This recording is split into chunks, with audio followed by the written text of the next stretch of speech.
الفاتحة.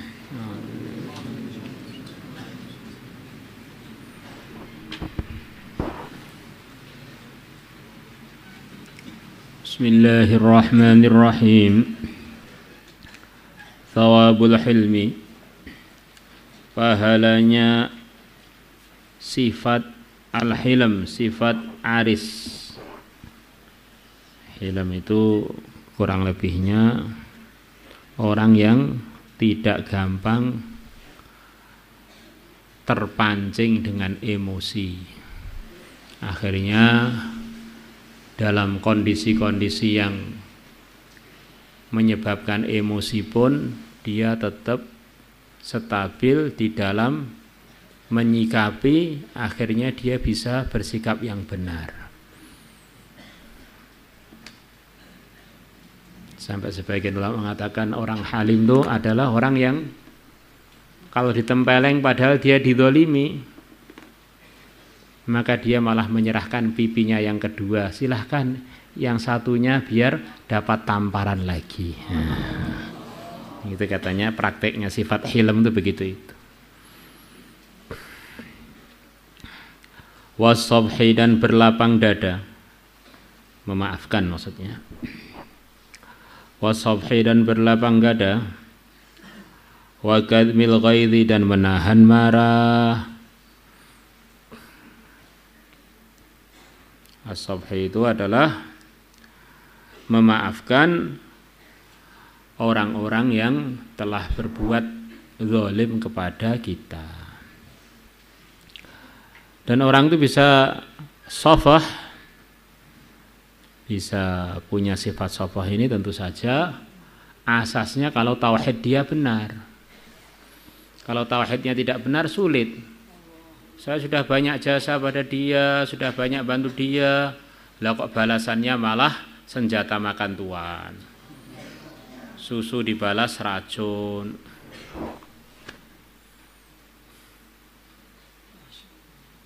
Maka Sayyidina Abu Bakar radhiyallahu anhu, beliau punya kebiasaan banyak infak, termasuk infak kepada satu keluarga yang kerabat beliau, yaitu keluarganya Mistah.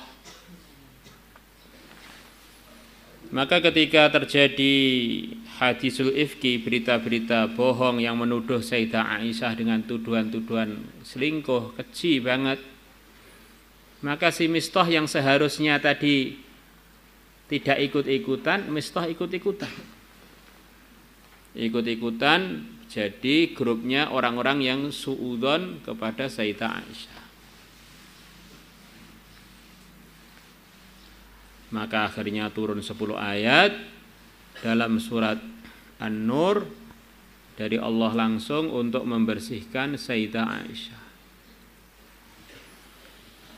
Maka begitu ayat-ayat tadi turun, Sayyidina Abu Bakar bersumpah, demi Allah, aku tidak akan memberikan kepada Mistah dan keluarganya binafi'atin qad, dengan apapun yang manfaat. Sudah tak putus. Maka turun ayat dari Allah supaya Abu Bakar tidak bersumpah begitu itu, supaya berlapang dada memaafkan kesalahannya Mistah, karena Mistah juga sudah dihukum dengan hukum qisas, hukum qadzaf.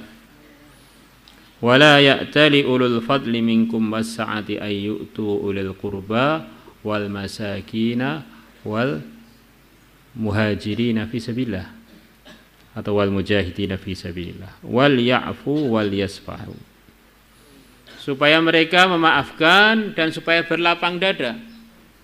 Kalau kalian memaafkan dan berlapang dada, Allah janji ala tuhibbuna ayyaghfirallahu lakum, apakah kalian tidak suka Allah akan memaafkan kalian?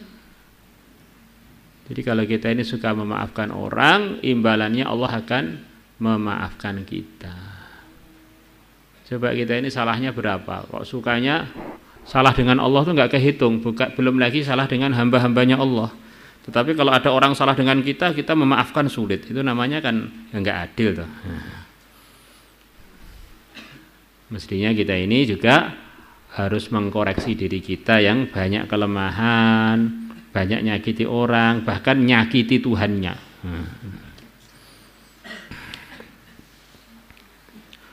Qala Allah Ta'ala telah berfirman, wal kadhimina al-ghaidha wal 'afina 'anil nas wallahu yuhibbul muhsinin.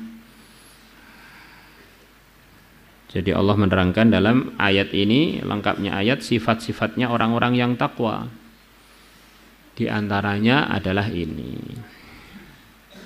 Wasari'u ila maghfiratin min rabbikum wa jannatin 'arduha as-samawati wal ardu u'iddat lil muttaqin alladzina yunfiquna fis sarra'i wad dharra'i wal kadhiminal ghaidha wal 'afina 'anil nas wallahu yuhibbul muhsinin. Bisa dilihat sendiri dalam surat Ali Imran. Wal kadhimina, dan orang-orang takwa adalah orang-orang yang menahan al-ghaidha, emosi mereka. Di kita ini tidak diperintahkan untuk menghilangkan emosi, tapi menahan emosi dari tempat-tempat yang tidak diridhai Allah. Karena di antara kesempurnaannya manusia itu punya rasa marah. Dengan sebab kita ini punya rasa marah, menjadi terselamatkan dari gangguan lingkungan kita sama-sama manusia. Kenapa kamu nggak berani nempeleng dia? Nanti dia marah. Kenapa kamu nggak ngambil harta dia? Nanti dia marah. Kenapa kamu nggak berani ngeludahi dia? Nanti dia ngamuk. Jadi dengan sebab ada marah itu kita terselamatkan dari berbagai macam yang maldorot dari sekeliling kita. Kita memahami kalau saya digitukan marah, dia pasti juga marah. Akhirnya maka marahnya itu ditahan dari hal-hal yang memang kita nggak boleh marah. Wal'afina, dan orang-orang yang suka memaafkan, anin nasi, kepada para manusia. Wallahu, dan Allah, yuhibbul muhsinin, adalah mencintai al-muhsinin, orang-orang yang berbuat baik. Ila qaulihi, sampai firman Allah, ulaika, orang-orang yang bersifat tersebut, sifat nahan marah, memaafkan manusia, kemudian berinfak waktu susah ataupun waktu longgar.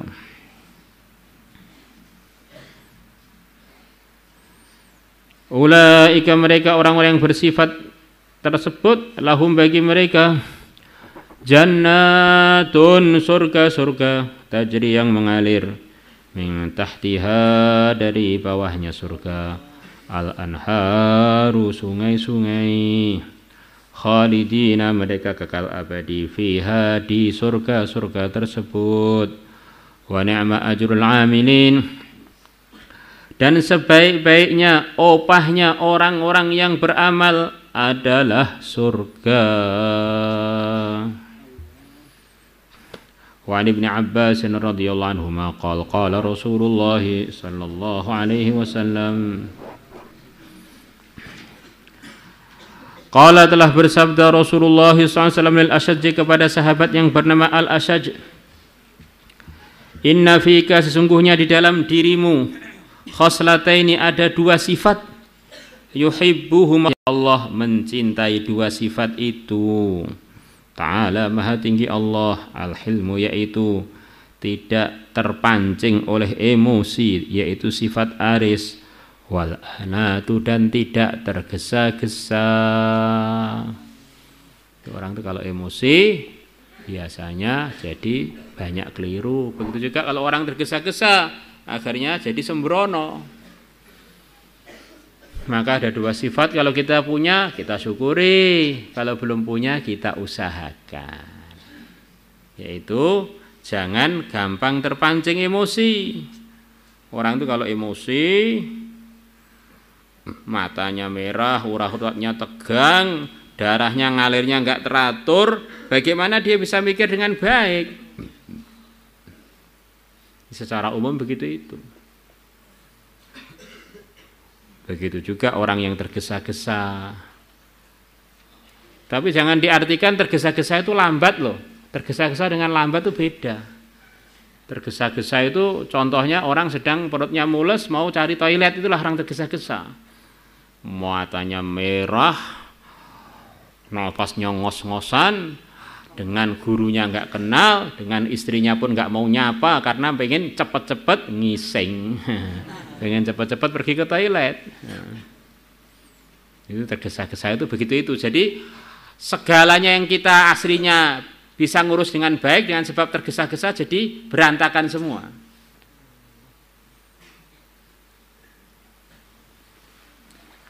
Lah kalau cepat itu memang perintah Allah, cepat-cepat dalam kebaikan. Cepat-cepatlah tapi jangan tergesa-gesa. Cepat-cepatlah tapi jangan terlambat. Jangan tergesa-gesa tapi jangan diartikan lambat. Kenapa masuk kelasnya jam 7? Mau usaha sifat al-anah Pak, seperti ngaji ngasar kemarin. Ya kamu keliru praktek maka ganjarannya ini tempeleng. Nah. La ilaha illallah. Rawahu Muslimun, Imam Muslim telah meriwayatkannya. Wa kharraja Abu Syekh Ibnu Hayyan bisnadihi an Ali bin Abi Thalib radhiyallahu anhu qala Rasulullah sallallahu alaihi wasallam, innal 'abda, sesungguhnya seorang hamba, la yudriku, sungguh dia akan mendapatkan bil hilmi, dengan sebab sifat aris, darajatas shaimil qaim, derajatnya orang yang puasa, al qaimi, yang ahli tahajud. As-shaim di sini maksudnya bukan hanya sekedar pernah puasa loh ya, tukang puasa dan tukang tahajud malam. As-shaim al qaim itu maksudnya begitu itu.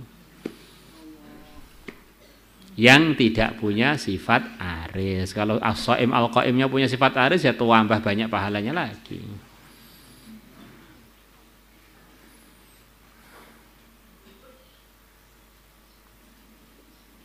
Karena kalau dilihat itu sering, bahkan itu mungkin kebanyakan, banyak orang yang masih kuat puasa itu, tahajud masih kuat, tetapi nahan emosi nggak kuat.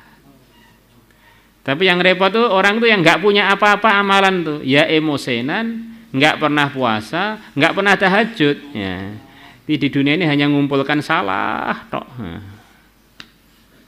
Sudah pernah tahajud? Belum. Sudah pernah puasa sunnah? Belum. Lah kapan? Nunggu Israel datang.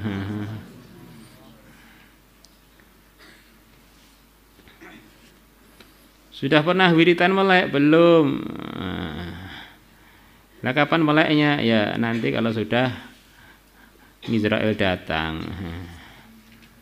Ini kadang-kadang orang itu dalam suasana kebaikan tapi belum ikut kebaikan, hanya ikut situ, ikut-ikutan duduk di situ. Ya lumayan lah ketimbang duduk di pinggir jalan.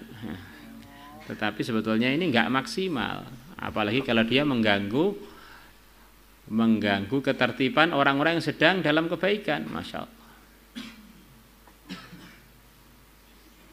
La ilaha illallah. Maka nanti di akhirat sana ada orang sama-sama dalam majelis-majelis yang sama ketika di dunia, tetapi kok derajatnya berbeda sama sekali. Satunya derajatnya begitu tinggi, pahalanya begitu banyak, satunya jauh dari dia. Kenapa? Maka dia protes kepada malaikat yang mencatat, ini dengan teman saya ini nggak ada bedanya. Ada bedanya. Majelisnya sama, tetapi satunya di majelis itu melek, kamu ngantuk. Akhirnya berapa banyak kebaikan yang tidak bisa kamu ambil.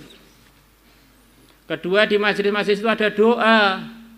Dia ngamini, amin ya Allah, kabulkanlah doa di majelis itu, kabulkanlah doa. Lah kamu terus tidur loh. Bagaimana minta aja tidak, bagaimana mau diberi? Kadang-kadang orang itu sama-sama dalam majelis istighosa, majelis baca yasin, tetapi satunya ngiler, satunya amin, ya beda lah. Satunya dapat bajunya tambah, baunya nggak karu-karuan, satunya dapat macam-macam anugerah dari doa itu. Maka wujud kita dalam pesantren, dalam kebaikan ini disyukuri, tetapi hati-hati. Karena dulu munafikun tuh juga hadir di majelis-majelisnya Rasulullah sallallahu alaihi wasallam. Tetapi tidak pakai adab yang diridhai oleh Allah. Kalau makan loh nggak pernah ngantuk, nggak pernah males. Tapi kalau wiritan loh kok sebenarnya nggak punya kepala. Nah ini berarti kan bahaya. Ini bisa-bisa kita nggak punya derajat. La ilaha illallah. Urusan makan serius, urusan kepulangan serius, urusan minum serius, urusan jajan serius. Lah urusan agama kok ngantuk terus, jadi gimana? Maka kita ini sebetulnya orang yang bagaimana dinamain sendiri aja orang yang bagaimana. Maulaya salli wa sallim daiman abada